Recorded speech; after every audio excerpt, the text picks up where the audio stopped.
The morning sun cast long shadows across Earth's sole spaceport as Captain Lee Min-ho conducted his final equipment check aboard the Seoul's Hope. The massive humanitarian vessel gleamed white against the azure sky, her hull adorned with the Red Cross symbol that designated mercy ships throughout the galaxy. 16 identical vessels waited in formation, their holds packed with medical supplies, food synthesizers, and emergency shelter units. "All systems green, Captain," reported engineer Young-hee Sung from the bridge. The veteran technician had volunteered for this mission after hearing reports of the suffering in the Kirin system. Like many aboard the fleet, his motivation was purely humanitarian. The Kirins faced extinction from a civil war that had raged for decades. Dr. Park Yoon-ji moved through the medical bay, checking surgical equipment and pharmaceutical stores. The young physician had earned her reputation treating plague victims on the Outer Rim colonies. Now she led a team of 50 volunteer doctors and nurses, each willing to risk their lives to save strangers. Her assistant, Nurse Kim Soo-jin, calibrated the trauma pods that would soon treat Kirin refugees. "Dr. Park, the quantum field medical scanner is showing some fluctuations," Kim Soo-jin mentioned, frowning at her diagnostic tablet. They had brought the most advanced medical technology humanity possessed, devices that could reconstruct cellular damage at the molecular level, run a full diagnostic. "We can't afford equipment failures out there," Dr. Park replied, her voice calm despite the enormous responsibility on her shoulders. These people trusted her to keep them alive in a war zone. On the bridge, Communications Officer Kim Jae-min activated the long-range transmitter. His job was crucial, broadcasting their peaceful intentions to prevent any misunderstandings. The galaxy was full of trigger-happy species who shot first and asked questions later. "Attention all vessels and monitoring stations. This is medical. Transport Group Mercy 77, Earth Registry. We carry humanitarian supplies to Kirin Prime. Repeat, we are unarmed medical vessels operating under Galactic Humanitarian Convention Article 4. Please maintain safe distance." Captain Lee nodded approvingly. Kim Jae-min had served on merchant vessels before joining the humanitarian fleet. His experience navigating the dangerous political waters between species made him invaluable. The fleet departed Earth's orbit in perfect formation, their ion drives leaving blue trails against the star field. As they transitioned to hyperspace, Lee Min-ho felt the familiar sensation of reality bending around them. In the observation lounge, civilian volunteers watched Earth shrink to a point of light before vanishing entirely. Among the passengers was linguist Professor Oh Dong-ho and D, expert in Kirin dialects, who would serve as their primary translator. Beside him sat geologist Dr. Lim Yu-jin, who understood the mineral composition of Kirin worlds, knowledge that would help them identify safe landing zones. "The Kirins have such a beautiful culture," Professor Oh explained to a group of young volunteer nurses. "Their crystal cities sing in harmonies that change with the wind. It's tragic that war has silenced so many of those voices." The journey to Kirin space took 3 days through the twisting paths of hyperspace. During this time, the crew prepared relentlessly. Medical teams ran disaster scenarios, engineers tested emergency equipment, and security officers, the few armed personnel aboard, planned evacuation procedures. Lieutenant Colonel Park Sung-ho commanded the small security detail, 20 soldiers whose job was purely defensive. They carried personal weapons and wore light armor, enough to handle desperate refugees but nothing more. The ships themselves mounted no weapons. Humanity's agreement with the Galactic Council prohibited armed humanitarian vessels. Far ahead in the Kirin system, something watched their approach. The Vex Consortium had positioned a wolf pack of cruisers among the asteroids of Kirin's outer belt. These predators specialized in attacking the weak, pirates, slavers, and worse. They cared nothing for galactic law or humanitarian conventions. Admiral Thane stood on the bridge of his flagship Blood Reaper, studying the tactical display. The Vex were a reptilian species, descended from pack hunters on a radioactive world. Their society revolved around the concept of might makes right, and they viewed mercy as weakness, deserving only contempt. 16 ships, all broadcasting medical frequencies, reported his tactical officer. a scarred Vex warrior named Chris. No escort vessels, no defensive formations. Thane's forked tongue flicked out, tasting the air, a habit when contemplating easy prey. The Vex had been suffering recent defeats against the Kieran military. They needed a victory, and these soft humans would provide one. The humans think their red crosses protect them, Thane growled. They're about to learn that the only law in space is power. His communications officer intercepted the broadcasts from Kim Jae-min, the peaceful messages declaring medical intent.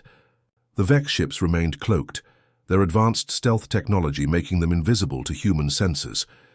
As the Mercy fleet approached the asteroid field, Captain Lee Min-ho had no idea death waited among the rocks. He was thinking about the thousands of Kieran children they would save, the families they would reunite, the hope they would bring to a war-torn world. The trap was set. The slaughter was about to begin. At 0347 hours Galactic Standard Time, the first plasma beam tore through space, striking the Soul's Hope just behind the starboard engine cluster. Captain Lee Min-ho was sipping coffee in his chair when the bridge erupted in sparks and screaming alarms. "Hull breach on Deck 7, primary power offline," Engineering Officer Jung Hee-sung shouted over the chaos. The ship lurched violently. As another beam punched through the hull, venting atmosphere into space. Emergency bulkheads slammed shut, but not fast enough to save everyone. "We are a medical vessel." Captain Lee transmitted on all frequencies, desperation creeping into his voice. "We carry no weapons. We are here to help." His words echoed into the void, unanswered except by more weapons fire. The Vex ships decloaked one by one, emerging from the asteroid field like metal vultures.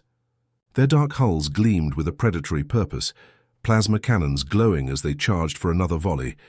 Admiral Thane watched the human ship burn and smiled. In the medical bay, Dr. Park Yoon-ji was performing surgery when the first blast hit. The trauma pod exploded, throwing her across the room. Emergency lights bathed everything in hellish red as she crawled to her feet, blood running from a gash on her forehead. "Medical emergency on all decks," Nurse Kim Soo-jin called out, dragging injured crew members to safety. The irony wasn't lost on them. They came to heal, now they were the ones bleeding. The other Mercy ships tried to scatter, but they were sitting ducks. The Busan's Prayer took a direct hit to her engine room, the fusion reactor containment failing in a brilliant flash that lit up space. 15 doctors and 30 volunteers died instantly. Communications officer Kim Jae-min kept broadcasting their medical status, even as his console sparked and failed. "Mayday, mayday! Medical convoy under attack. We are unarmed civilians." His voice cracked as another ship exploded in the view screen. The Incheon's light attempted to flee, her captain ordering all power to engines. Engineer Go Byung-ho pushed. The drives passed their safety limits, but a Vex Hunter-class destroyer caught them easily. Plasma lances sliced through the ship's spine, breaking her in half. The forward section tumbled away, life pods ejecting like seeds from a dying flower. Lieutenant Colonel Park Sung-ho led his security team in a desperate evacuation effort. These soldiers carried only light weapons, pistols and rifles meant for crowd control, not space combat. They moved through the dying ship, carrying wounded to escape pods, knowing they couldn't fight back against warships. "Sir, we need to counterattack," Private Yoon Tai-ho pleaded, clutching his rifle uselessly. "With what?" Park replied grimly. "We're humanitarian workers, not warriors." The Vex ships moved methodically, like hunters culling a herd. They targeted life support systems, engines, anything that would cause maximum suffering before destruction. It wasn't enough to simply kill. They wanted the humans to despair. Navigator Lee So-yeon managed to record everything on her personal datapad. Her hands shook as she watched ship after ship die. The Gwangju's Hope tried to ram a Vex cruiser, her captain choosing to die fighting, but the aliens simply stepped aside and cut her to pieces with surgical precision. The bridge of Soul's Hope became a tomb. Captain Lee Min-ho held his bloodied head in his hands as his ship died around him. Every decision he'd made led to this moment. 16 ships, over 2,000 people, all doomed because they dared to care about strangers. Dr. Park stumbled through corridors filled with smoke and screaming. Her medical bag was long gone, her instruments useless against the wounds that plasma fire inflicted. She found Nurse Kim pinned under a fallen beam, consciousness fading. "The children," Kim whispered. They had brought medicine for thousands of Kieran youngsters. Now it would burn with everything else. The slaughter lasted 17 minutes. 17 minutes for a civilization's trust in mercy to be shattered forever. Lieutenant Choi Soo-jin was processing sensor data on the Daejeon's Grace when her ship died. As the hull buckled around her, she grabbed the tactical records and stumbled toward the escape pods. The footage showed everything. Unprovoked attacks on clearly marked medical vessels, civilians butchered for the crime of compassion. Her pod launched just as the ship's reactor went critical. The explosion nearly caught her, washing the small craft with radiation. Inside, she clutched the data storage device like a sacred relic. This evidence would reach Earth, she swore it. Only 2 ships survived by pure luck. The Jeju's Dream had lagged behind with engine problems, far enough away to jump to hyperspace when the attack began. The Ulsan's light was hidden behind an asteroid when the massacre started, her crew watching in horror as their friends died. Captain Nam Gi-soo of the Jeju's Dream made the hardest decision of his life. He could have tried to help, but his ship carried children, young interns and medical students. He chose to run, carrying the survivors home to tell the tale. The Vex finished their work by destroying even the escape pods, showing no mercy to the helpless. Admiral Thane's forces collected what supplies they could use, then departed, leaving only debris and corpses floating in the void. In the silence after the storm, Lieutenant Choi's escape pod drifted among the wreckage. She watched Kieran's ships arrive hours later, their crews weeping at what they found. The aliens they'd come to help now witnessed their saviors' graves. By the time the news reached Earth, the galaxy had already started choosing sides. Some species called it a tragedy. Others whispered that perhaps the humans deserved it for being weak. They were about to learn how wrong they were. Admiral Jung Min-woo stood in his office at Terra Command, watching the holographic display of the massacre on repeat. Each viewing made his jaw clench tighter. The 53-year-old veteran had earned his nickname the Iron Wolf during the Rigel campaign, where he'd held off 3 enemy fleets with just 12 ships. But this wasn't about tactics or glory.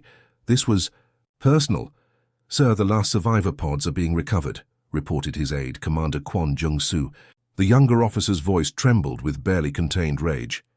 He'd known some of the medical staff personally. Jung crushed the datapad in his hands, titanium fingers leaving permanent dents. His cybernetic limbs were souvenirs from Rigel, along with the scars on his face. "Assemble the fleet commanders. Emergency briefing in 20 minutes. The war room filled quickly. These weren't the peaceful explorers or diplomatic corps that usually inhabited Terra Command. These were Earth's wolves, the ones humanity kept leashed until needed. Fleet Admiral Kim Hong-jin had destroyed entire pirate armadas. Commodore Han Sung-min specialized in fighting creatures that most civilizations couldn't even imagine. Captain Jang Un-kyung commanded the Experimental Weapons Division, testing devices so terrible they violated 17 different galactic peace accords. "Gentlemen, ladies," Jung began, his voice deadly calm, "the Vex Consortium has made a mistake. They've confused our mercy for weakness." The hologram showed the rescue fleet's destruction again. Several officers winced, but their eyes burned with cold fury. These were people who'd chosen violence as their profession so others could choose peace. "Orders from Earth Central?" asked Admiral Kim. "Total military mobilization. No restrictions on weapons deployment. No civilians to protect. No infrastructure to preserve." Jung's smile had no warmth in it. "We're not liberating Vex space. We're sterilizing it." Within 6 hours, Earth's war machine awakened. The 7th Battle Fleet launched from multiple star systems simultaneously. Unlike the Mercy ships, these vessels were built for one purpose: killing, efficiently and in large numbers. The lead dreadnought, Incheon's Vengeance, cut through space like a metal mountain. Her captain, Yoon Hye-jin, had received special permission to command despite her personal involvement. Dr. Park Yoon-ji had been her sister. "Weapons status?" Captain Yoon asked, settling into the command chair. The bridge crew moved with practiced precision around her. Quantum torpedoes loaded, planet cracker missile bays hot, gravity well generators online, reported Weapons Officer Co. Jung-won. The young man had trained at Earth's most exclusive military academies, but this would be his first taste of total war. Behind Incheon's vengeance followed a parade of death. Battleships bristling with rail cannons that could punch through moons. Destroyers equipped with experimental AI hunters designed to infiltrate and corrupt enemy computers. Cruisers carrying nano-weapon payloads that could consume entire cities. The most terrifying vessels were the Eclipse-class stealth carriers. Their fighter squadrons could appear anywhere in space instantly, phasing through dimensions that normal physics couldn't explain. Pilot Major Lee Kyung-ho led Squadron Zero, an elite unit that officially didn't exist. Remember, Admiral Jung transmitted to the fleet, the Vex wanted to see what happens when humans aren't playing by civilized rules. Today, they get their wish. The journey to Vex space took 5 days at maximum burn.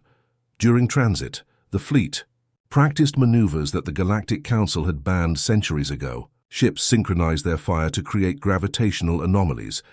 Fighters tested weapons that could phase matter out of existence. Engineers loaded ammunition designed to cause maximum psychological trauma. Lieutenant Commander Park Mi-young worked frantically in the weapons lab aboard Incheon's vengeance. Her team had been given carte blanche to deploy anything, no matter how extreme. They'd prepared viruses that could corrupt Vex neural implants, turning their own augmentations against them. "The flesh-eating nanites are ready," she reported to Captain Yoon. "Once we deploy them on a Vex world, nothing organic will survive within 72 hours. Yoon nodded grimly. These weapons had been developed in secret, hidden from the galaxy's peacekeeping forces. Today they would see combat for the first time. Other species monitored the human fleet's passage with growing alarm. The usually peaceful Earthers were moving with unprecedented force. Diplomatic channels burned with messages begging Earth to reconsider, to show restraint. Admiral Jung responded to each plea identically.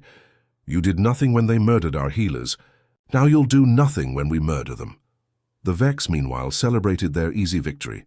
Admiral Thane had been promoted, his success against the humans earning him command of their outer territories.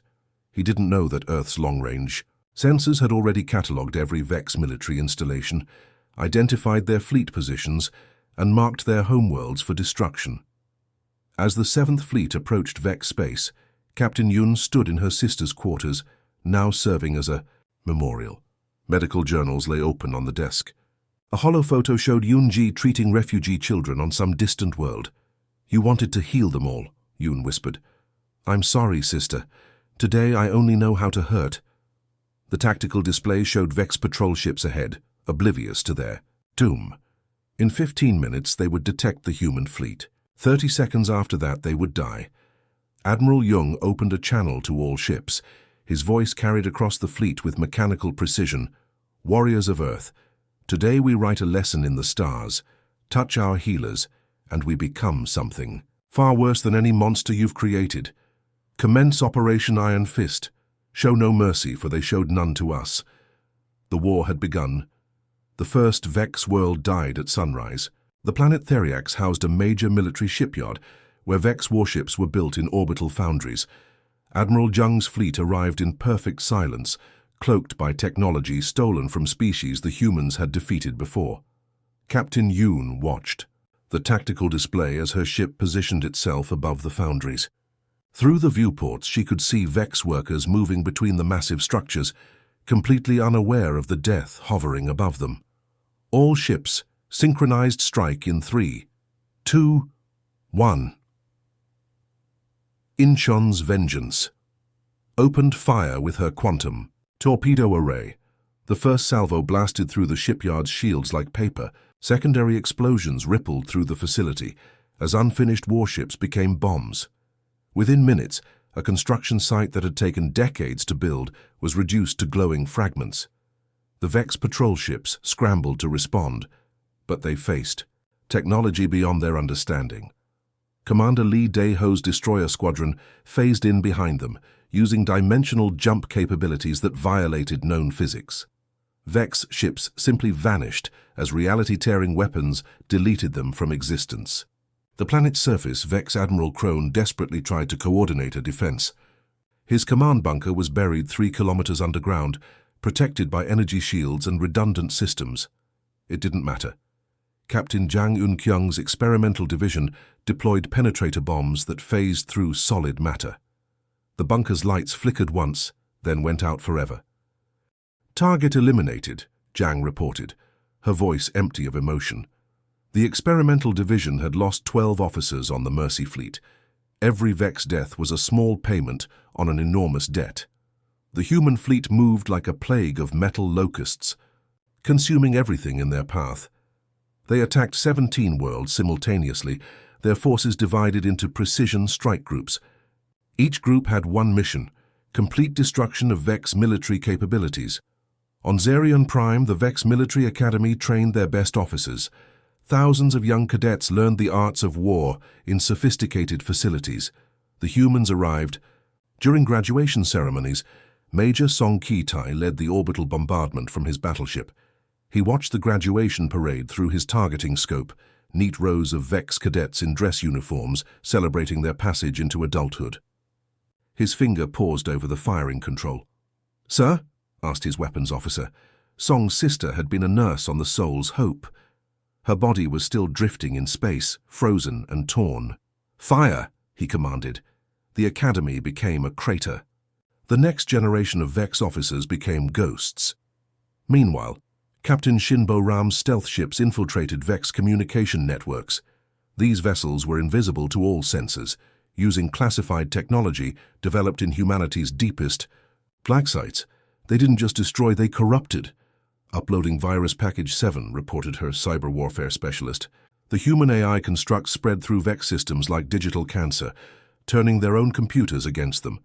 Vex ships suddenly found their weapons targeting their allies.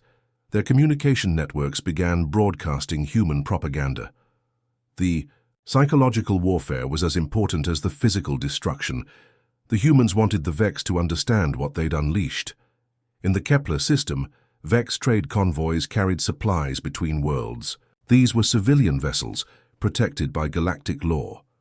The humans cared nothing for such laws now.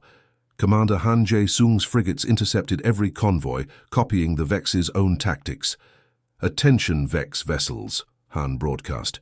"You are carrying supplies that could aid your military. Surrender your cargo or be destroyed." The Vex captains pleaded, explaining they carried only food and medicine. Han's response was swift, a full spread of missiles that vaporized 6 freighters instantly. The survivors scattered, abandoning their cargo containers to drift in space. The message was clear: if the Vex would murder healers, humans would starve their children. Admiral Thane finally realized the scope of the catastrophe when his homeworld, Havkrex, fell silent. The planet housed 40 billion Vex citizens and their most important cultural sites. The humans didn't invade, they poisoned the atmosphere. From his flagship Apex Predator, Thane watched his homeworld die through long-range sensors. The nanites the humans deployed consumed oxygen, replacing it with corrosive compounds. Within hours, the planet's skies turned red, then black. So nothing could survive breathing that air. "Monsters," he whispered. "What have we done?" His answer came from Captain Yoon, whose ship had been tracking his flagship for days. The Inchen's Vengeance dropped out of hyperspace just as Apex Predator tried to flee toward the galactic rim. "Admiral Thane," Yoon's voice echoed across space, "I am Captain Yoon Hae-jin. Your forces killed my sister. She was trying to save lives when you murdered her. The Vex flagship was massive, armed with their most powerful weapons. It should have been a fair fight. Instead, Incheon's Vengeance revealed modifications no ship should carry. Gravity manipulation devices grabbed Apex Predator like an invisible hand, preventing escape. You killed healers and called it victory," Yoon continued as her ship's main guns charged. These weren't normal weapons. They fired concentrated antimatter wrapped in quantum field generators. The energy readings were off the scale. Thane tried to surrender, tried to negotiate, tried to explain. The humans weren't listening. They'd heard enough Vex words during the massacre. The dreadnought's guns fired. Apex Predator didn't just explode, it was unmade. The antimatter beam unraveled the ship's molecular structure, turning 2 million tons of metal and flesh into expanding plasma. Thane's last thoughts were of the human doctors his forces had murdered, and the terrible price of that mistake. The war lasted 6 weeks total, 6 weeks for humanity to demonstrate what they'd become when pushed beyond mercy. Vex military forces that had ruled their sector for millennia were reduced to debris fields. Their communication networks went silent. Their trade routes became graveyards. In the end, the Vex consortium simply ceased to exist. Not conquered, not occupied, deleted. The few survivors scattered across the galaxy, warning other species about the humans who hid behind smiles and peace treaties. The lesson was written in fire across dead worlds. Touch Earth's healers and face Earth's warriors. The universe wouldn't make that mistake again. 6 months after the last Vex world fell silent, Admiral Jung Min-woo stood before the Galactic War Crimes Tribunal on New Geneva. The courtroom buzzed with tension as representatives from 17 species passed judgment on humanity's actions. Admiral Jung, declared the lead judge, a crystal being from Proxima, "You are charged with excessive use of force, violation of prisoner rights and genocide. How do you plead?" Jung's iron-grey eyes swept the courtroom. Behind the judges sat Vex survivors, maybe 3,000 out of a population that once numbered in the billions. He watched them flinch when his gaze found them. "Guilty," he said simply, "and I would do it again." The courtroom erupted. Species that had remained neutral during the war now voiced their horror at humanity's brutality. The Zorathi ambassador accused Earth of becoming what they fought against. The Benthan representative called for sanctions. Jung listened to it all with a smile. When the noise died down, he spoke again. "You all watched as they murdered our healers. You saw the footage, you heard their pleas for mercy, and you did nothing." His voice carried across the silent room like steel on stone. "We did something." The trial lasted 3 days. Evidence was presented, testimonies given, moral arguments made. In the end, the tribunal found Jung guilty of war crimes. They sentenced him to exile and demanded reparations from Earth. Earth's response came 12 hours later. President Park Sang-min stood before the United Earth Assembly, reading from a simple piece of paper. "Earth withdraws from the Galactic Council, effective immediately. We will no longer be bound by treaties that protect those who murder our innocent." The galaxy reeled. Humanity had been a founding member of the Council, providing technology, medicine, and protection to dozens of species. Their departure left a power vacuum that would reshape galactic politics. Jung returned to Earth a hero. Crowds gathered at the spaceports to welcome him home. Medals meant nothing now. He had done what needed doing, and Earth's people understood. The surviving Vex faced a different fate. The few million who remained were relocated to prison colonies on barren worlds. No species would harbor them after seeing what they had done. Their children grew up hearing stories of their people's greatest mistake, attacking humans at their most merciful. Former Vex territories didn't remain empty long. The Kierans, grateful for the humans who died trying to save them, claimed the worlds. With Earth's backing, the Kieran Republic expanded across an entire sector practically overnight. Captain Song Hai-won walked through the corridors of the Busan's Light, her new command. The medical frigate was larger than the old Mercy ships, better equipped and carried more supplies. But the most important difference was invisible, the battle group that surrounded her. 4 destroyers flanked the medical ship, their hulls scarred from recent combat. Above them cruised a heavy cruiser, her missile tubes loaded and ready. Behind them all, a battleship kept station, a mountain of metal bristling with enough weapons to crack moons. "Dr. Kim, how are the supplies?" Song asked the chief medical officer. Dr. Kim In-soo had survived the Vex attack, pulled from the wreckage of the Gwangju's Hope with burns covering half his body. "Fully stocked, Captain. The new trauma synthesis units can rebuild a person from just a few cells," he replied, running his hand over scars that would never fully fade. "We're ready to help whoever needs us." Their destination was the Rigel system, where a plague had decimated 3 species. The call for help had come through normal channels, a desperate plea from beings facing extinction. Earth's response had been immediate. As the fleet prepared to jump to hyperspace, a small ship approached. It carried refugees from the prison, colonies, Vex who had earned transfer through good behavior and useful skills. Among them was Vorsk, once a sub-commander in Thane's fleet. Now he worked in the recycling facilities on Penal Colony 7, processing waste from the guards' quarters. Each day he thought about the attack, wondering what madness had possessed his people. He'd seen the footage, human doctors trying to save lives, even as plasma fire tore them apart. Through his cell window, he watched the Mercy fleet preparing to leave. The medical ship gleamed white against the stars, just like the ones his people had destroyed. But now death surrounded that Mercy. Warships that spoke of humanity's darker nature unleashed. His cellmate, a former communications officer named Zek, joined him at the window. "Look at them," Vorsk whispered. "The same ships, the same mission, but everything has changed." Zek nodded, understanding.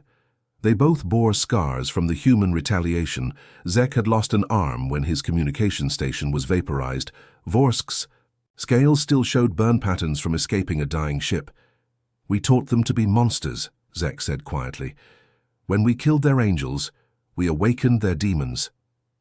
The Mercy fleet jumped to hyperspace, leaving trails of distorted space.